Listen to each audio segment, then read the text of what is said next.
महात्मा बसवेश्वर सुशोभीकरणाची जबाबदारी यंदा बसव ब्रिगेडवर देण्यात आली असून महापालिकेच्या वतीने असं अधिकृत पत्र देखील काढण्यात आलंय।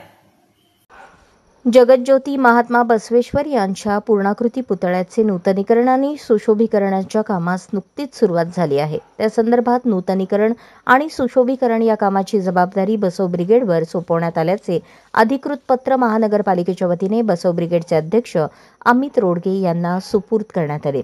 जगज्योती महात्मा बसवेश्वर यांच्या पूर्णाकृती पुतळा 1985 साली श्री काशी जगद्गुरू डॉक्टर श्री चंद्रशेखर शिवाचार्य महास्वामीजी यांच्या हस्ते व तत्कालीन केंद्रीय मंत्री शिवराज पाटील चाकूरकर, सुशीलकुमार शिंदे, महापौर बंडप्पा मुनाळे यांच्या उपस्थितीत झाले होते। सदर पुतळ्यास 40 वर्षे पूर्ण झाली होती, त्यामुळे पुतळ्याचे नूतनीकरण आणि परिसर सुशोभीकरण करणे अत्यावश्यक होते। त्याकरता आमदार विजयकुमार देशमुख यांनी महापालिका मूलभूत सोयीसुविधा उपक्रमातून 25 लाख व शिवसेना जिल्हाप्रमुख मनीष काळजे यांनी मुख्यमंत्री एकनाथ शिंदे यांच्याकडून 40 लाख रुपये निधी मिळवून दिला, त्यामुळे या कामास गती मिळाली।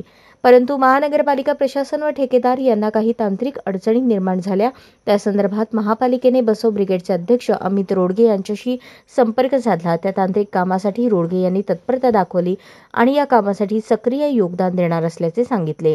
त्यास लागलीच महानगरपालिका प्रशासनाने त्यांच्यावर जबाबदारी सोपवून अधिकृत पत्र त्यांना सुपूर्द केले। या कामासाठी जिल्हा कार्याध्यक्ष बसवराज चाकई, शहर कार्याध्यक्ष शिवराज बेबुते, शहर सचिव राहुल जत्ती, सहसचिव अविनाश बिराजदार, प्रसिद्धी प्रमुख दत्ता केरे यांचे सक्रिय योगदान लाभले। या कार्याबद्दल बसव ब्रिगेडचे विविध सामाजिक संस्थांकडून तसेच बसव भक्तांकडून अभिनंदन केले जात आहे।